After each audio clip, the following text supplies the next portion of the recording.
If you're driving alone on a dark highway and you see red and blue lights in your rearview mirror, you're supposed to pull over. You're supposed to trust that whoever steps out of that car is there to protect you. In 2019, on a rural stretch of highway in the Florida Panhandle, a man named David learned the hard way that you should never trust something just because it has flashing lights on top. He's alive today because he broke the rules, and because, in the middle of nowhere, he asked one question you're never really taught to ask. What if that cop isn't a cop at all?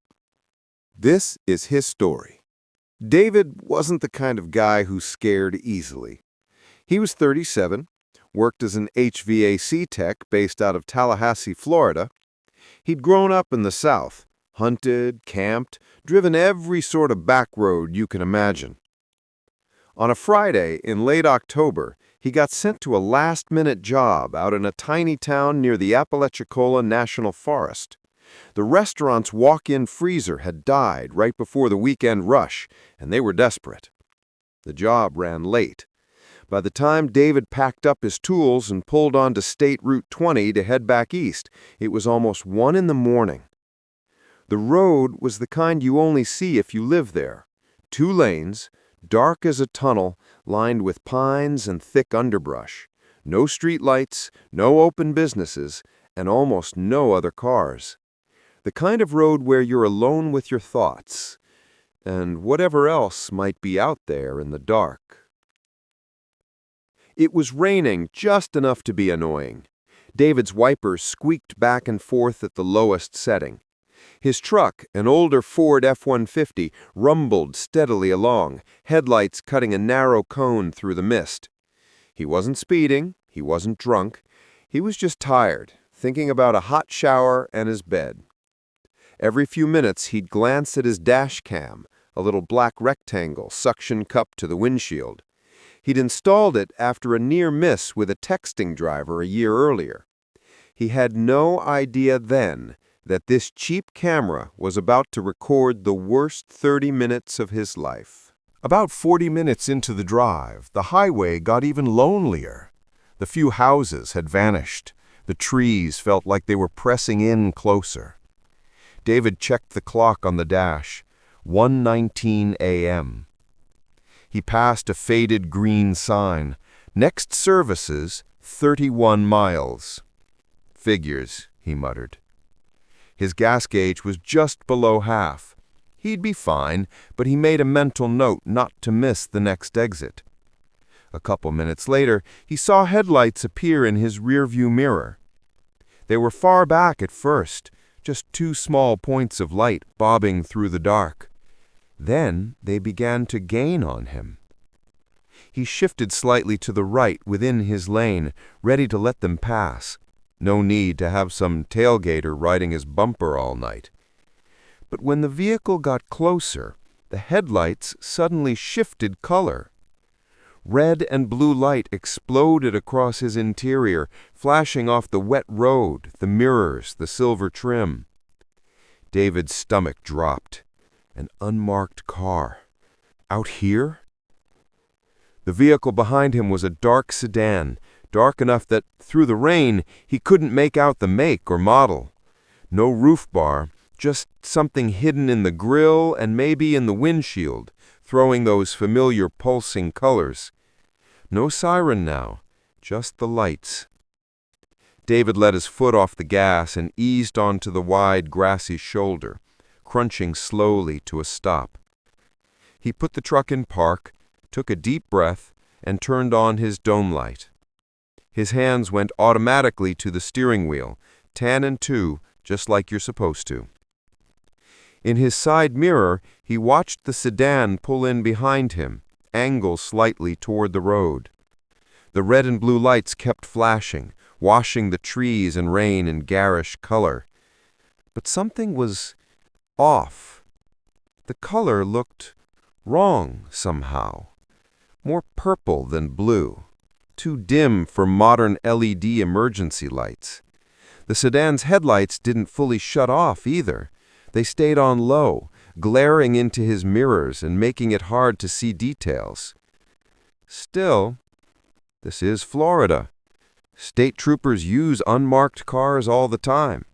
Sheriff's deputies, too. David told himself not to be paranoid. Then, the person got out. David squinted into the side mirror. A tall, thin figure in a dark uniform stepped out of the sedan. They were backlit by those distorted colored lights, just a moving shadow with a hat.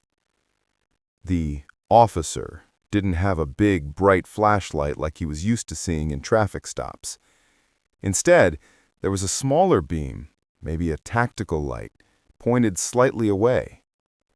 No body cam light blinking on their chest, no reflection off a nameplate. David's fingers tightened on the steering wheel.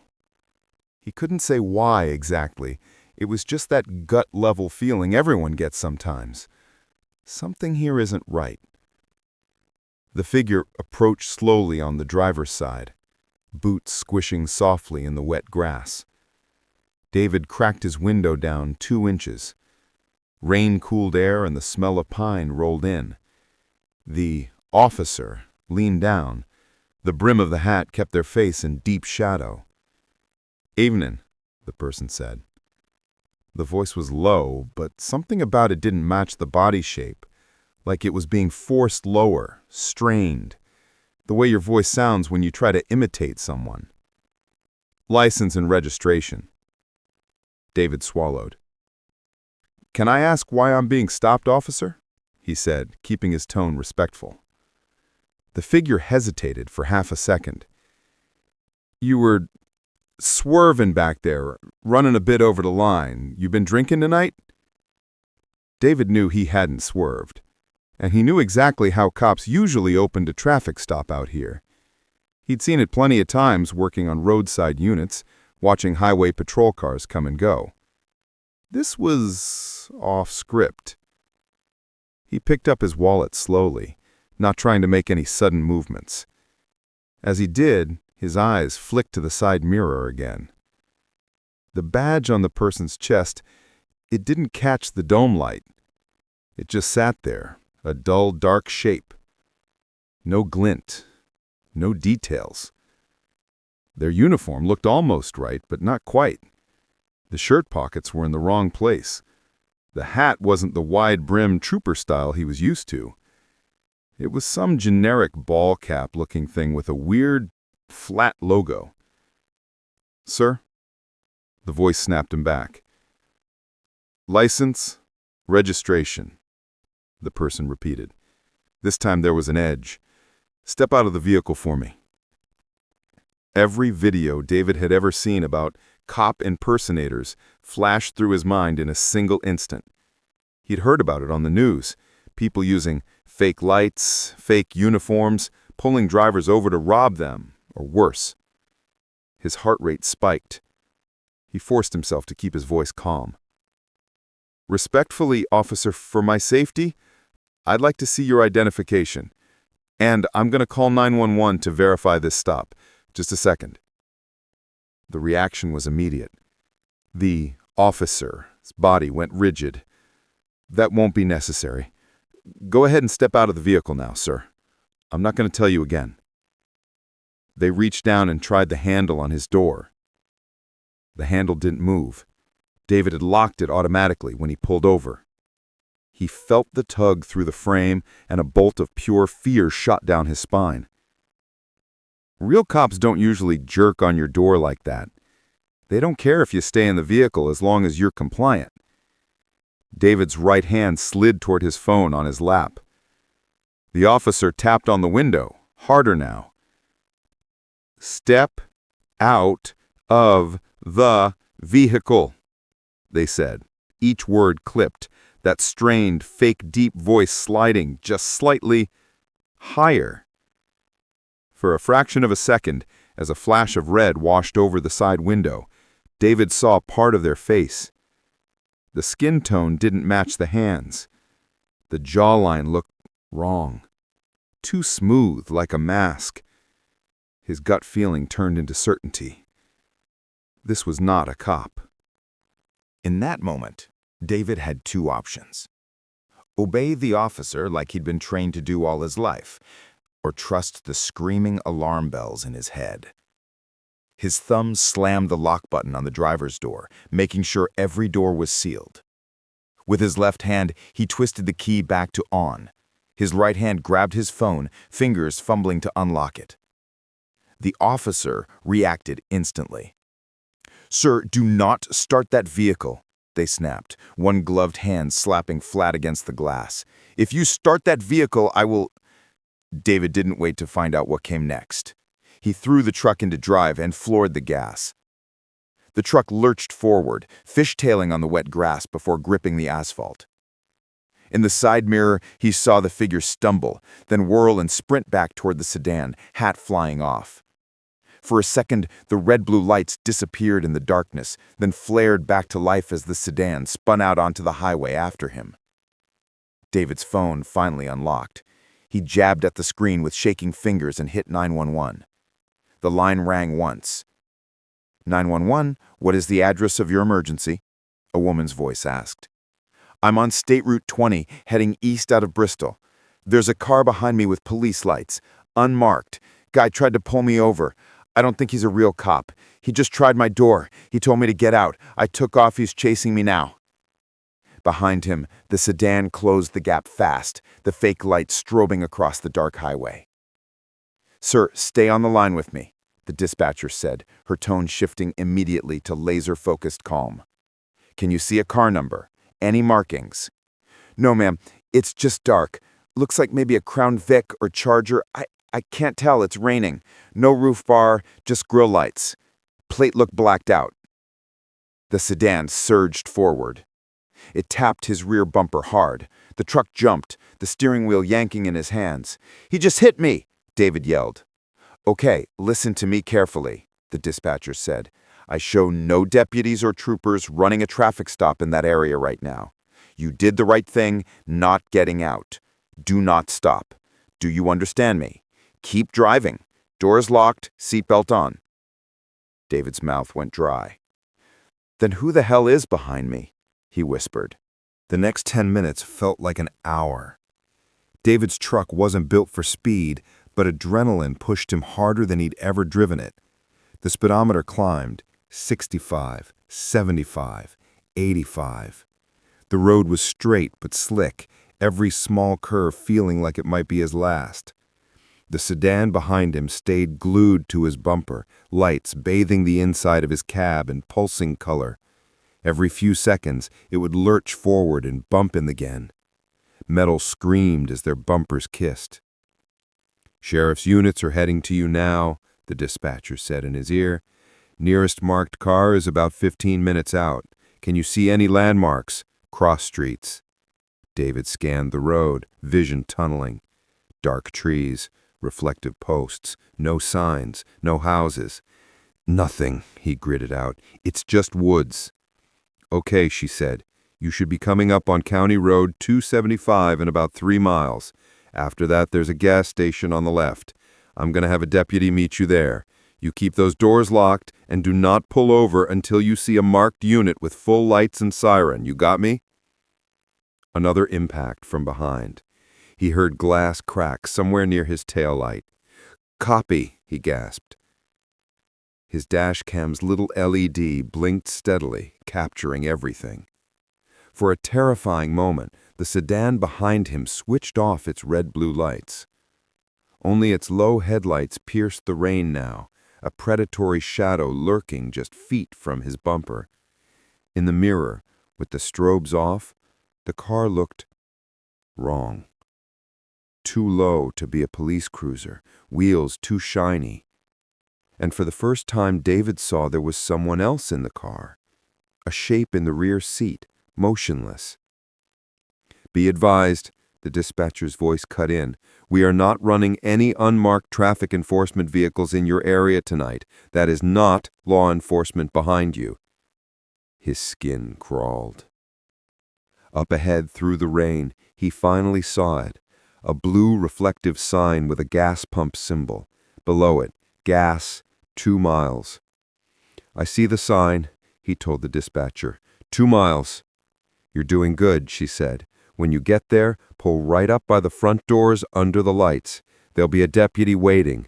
Don't stop on the shoulder. Don't get out for anyone until you see a marked unit with full lights and siren. You got me?" Another impact from behind. He heard glass crack somewhere near his tail light. "Jesus, he's trying to spin me out," he yelled. "Keep it straight, sir," the dispatcher said. "You're almost there." For half a second, lightning forked across the sky, turning the world stark white. In that flash, David glanced in the mirror and saw the driver's face. Or rather, he saw the mask. The officer was wearing some kind of latex mask, the kind you'd buy online. A frozen, generic male face, slightly too smooth, the eyes just a little too wide where his real eyes peered out. Worse, for a split instant, the mask had slipped just enough at the jaw to show a sliver of real skin underneath. A different color, a different texture. The gas station appeared like a little oasis of fluorescent light in the blackness. It was one of those older, half-run-down places. 2 pumps, a flickering sign with missing letters, a single-story store with barred windows. But right at the edge of the lot, angled across the entrance, was a blessed sight. A white sheriff's cruiser with a full light bar flashing red and blue, reflections bouncing off the puddles. Real lights, bright, sharp, the colors clean, not muddy. David nearly sobbed with relief. "That's him," the dispatcher said. "That's Deputy Harris. Pull in right in front of his car, stay in the truck until he's at your window." David hit his blinker, slowed just enough not to lose control, and yanked the wheel into the lot. The sedan behind him followed, until its headlights washed over the real cruiser.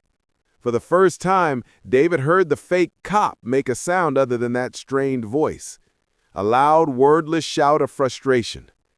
The sedan braked hard, fishtailing slightly. Then, instead of turning in, it jerked back onto the highway, engine roaring. By the time Deputy Harris stepped out of his cruiser, hand on his holstered weapon, the sedan was already a pair of receding taillights, the fake emergency lights off. David parked his truck nose to nose with the cruiser, chest heaving. He dropped his head on the steering wheel and let out a shaky breath he felt like he'd been holding for half an hour. The dispatcher's voice softened. "You're okay now, sir," she said. "You're with my deputy. I'm going to disconnect. He'll take it from here." The line clicked. Deputy Harris approached quickly but cautiously, rain dripping off the brim of his real Stetson hat, reflective patches bright on his uniform. David rolled his window down just enough to talk. "You David?" the deputy asked. David nodded, hands still visible on the wheel. "You hurt?" Harris asked. "No, sir," David said, voice cracking. "But my truck might be." Harris's eyes flicked to the road, then back. "You did the right thing not stopping. Let's get you inside and then I'm going to pull that dash cam footage, okay?" Under the harsh fluorescent lights of the little convenience store, everything felt strangely normal. Rows of chips, a bored kid stocking shelves, the smell of stale coffee. David's hands still shook as he filled out the incident report. Deputy Harris stood beside him, radio crackling intermittently with updates from other units trying to find the sedan. "No plate?" Harris asked, pen tapping the paper. "I couldn't see it," David said. "It looked covered, like black tape over it. I only got a glimpse." "What about the car? Make? Model?" "Older Crown Vic, maybe? Might have been a Charger. Dark color. Honestly, I was too busy trying not to die." Harris gave a humorless little huff. "Fair enough," he said. They took David back out to his truck. The rear bumper was scuffed and bent. One tail light was spiderwebbed with cracks. Harris pointed to David's dash cam. "That thing record sound, too?" he asked. "Yes, sir." "Mind if I pull the card?" They popped the camera out, slid out the micro SD card, and took it back inside, where the clerk let them use an old office computer. Harris loaded the video. On screen, from the dash cam's wide angle, they watched the whole thing again. The lonely highway, the sudden bloom of fake red-blue light, the shadow of the officer at the window, David's panicked breathing. The chase, the lightning flash revealing the rubbery, too smooth mask. He replayed that frame 3 times, swearing softly under his breath. "That's not any uniform I've ever seen in this county," he muttered. Then he froze the video when the sedan had pulled out briefly to the side. "Right there," he said, pointing. Even in the grainy footage, you could see it. The license plate area was just a dark rectangle. No numbers, no state, no nothing. "And look at the rear window," Harris said. David leaned in. In the back seat, in the momentary glare of David's headlights, there was a shape. Small, hunched. It could have been a pile of clothes, or it could have been a person sitting very, very still. No one spoke for a full 10 seconds. Finally, Harris blew out a long breath. "All right, here's the deal. We've had 3 reports in the last 6 months of a suspicious vehicle trying to pull people over on back roads at night. Folks described it a lot like this one.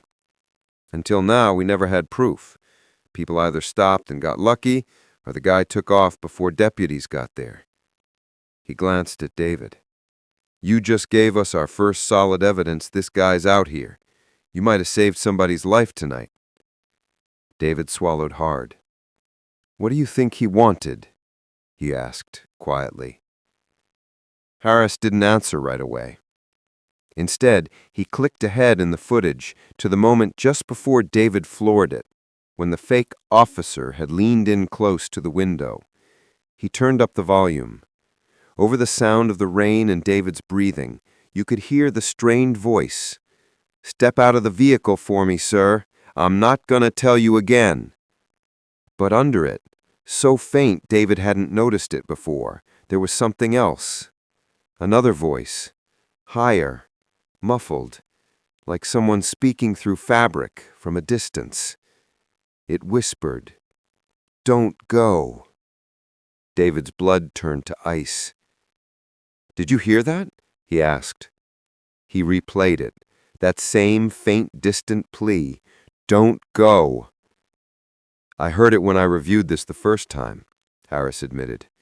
"Could be radio interference, could be a trick of the noise, or—" He let the sentence trail off. David thought about the still shape in the back seat, the covered plate, the mask. He thought about all the missing person flyers you see at gas stations along highways, their colors faded by sun and time. The room suddenly felt too small. They never caught the sedan that night. Units combed every exit and side road for hours. Nothing. A month later, a hunter found a shallow grave deep in the woods, 10 miles off Route 20. The body was a woman in her 20s, listed as missing out of Georgia. She'd last been seen leaving a bar and getting into what witnesses thought was a police car. Detectives never officially linked her case to David's traffic stop, but Deputy Harris called him 6 months later and asked, "Just curious, you still got that truck?" David said yes. "You do me a favor?" Harris replied. "You keep that dash cam rolling every time you drive at night." Today, David avoids back roads whenever he can. If he has to drive after dark, he sticks to the interstate. And he made himself a new rule. If an unmarked car tries to pull him over on a lonely highway, he turns on his hazard lights, slows down, calls 911, and drives to the nearest crowded, well-lit place, no matter who's behind him. Because on that empty stretch of Florida asphalt, he learned something most of us never think about. Red and blue lights can be bought online. Uniforms can be faked.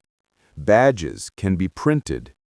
The only thing standing between you and whomever's really behind that wheel is whether you're willing to ask, are you really the good guy?